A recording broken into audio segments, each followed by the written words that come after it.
Hey guys, and welcome back to Battlefront Updates and the monthly Star Wars news roundup for March 2017. We'll be starting with the gaming news, and then later in the video we will move over to movie and other canon news. Starting off with gaming, the big news of course comes from Star Wars Celebration Orlando. EA confirmed this Wednesday that the next Star Wars Battlefront will be called Star Wars Battlefront 2, and that we will get a panel at Star Wars Celebration on April 15th at 2:30 PM Eastern Time. This panel will be called the Galaxy-wide premiere of Star Wars Battlefront 2, and during this panel they will be talking about the game.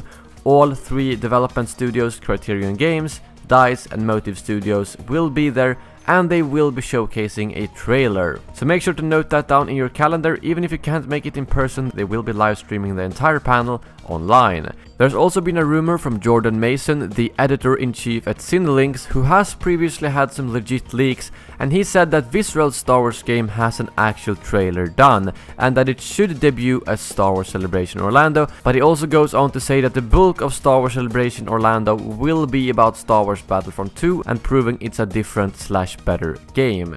But these are all rumors. All we know for sure is that Star Wars Battlefront 2 will be getting its full reveal at Star Wars Celebration Orlando, April 15th at 2:30 PM.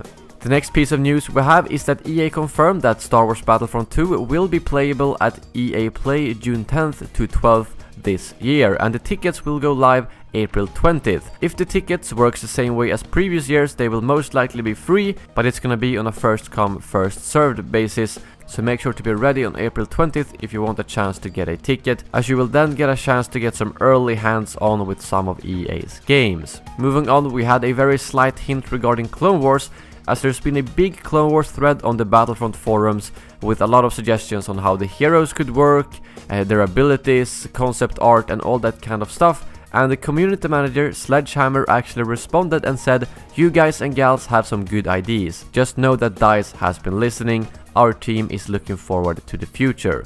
This is of course no confirmation whatsoever, but it is very interesting to see them actually respond directly to a Clone Wars only thread.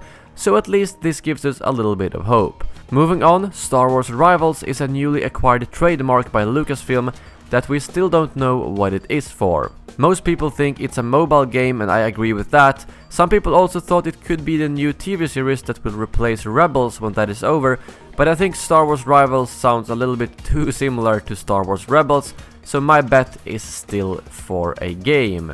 And lastly, while we're talking about mobile games, Galaxy of Heroes got a new edition of some Rebels characters during March, and for Force Arena we now know that the Y-Wing and the Riot Control Stormtrooper will be arriving sometime fairly soon. But that's all the gaming news for March. Now let's move over to some movie and canon news, and for that I will bring in my friend and Star Wars lore expert Alex from Star Wars Explained. Thanks, Elliot. Kicking things off with movie news, Bob Iger had a lot to say about The Last Jedi, the Han Solo film, and just Star Wars in general. The biggest and most important statement being that there are plans to continue Star Wars for at least 15 years after the release of Episode 9. Regarding The Last Jedi, he said that there were no plans to adjust the film in the wake of Carrie Fisher's unfortunate passing. And for the Han Solo film, Iger said the story will span 6 years of Han's life, telling the story of how Han met Chewie, how he got the Falcon, and how he got his name. People all over the internet have thrown themselves into a tizzy over the name part, but I think he's probably just saying that's how Han made a name for himself, not necessarily that Han Solo wasn't his name to begin with. Staying with the Han movie, we also got some new casting announcements. Gary Barlow, Ian Kinney, and Michael K. Williams have all joined the film. The only actor I'm familiar with is Williams, who is never not awesome. The current rumor is that he will be playing a villain. Woody Harrelson also revealed that his character's name is Beckett, and confirmed what he said before, that he's playing a criminal and mentor to Han. Shifting over to television, Star Wars Rebels has been officially renewed for a 4th season. Don't take the late announcement to mean anything specific. They've been working on the next season for at least 6 months. A new Darth Vader comic has been announced for release this June.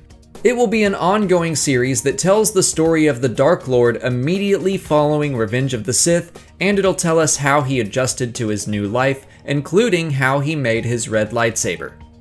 Star Wars Celebration is right around the corner.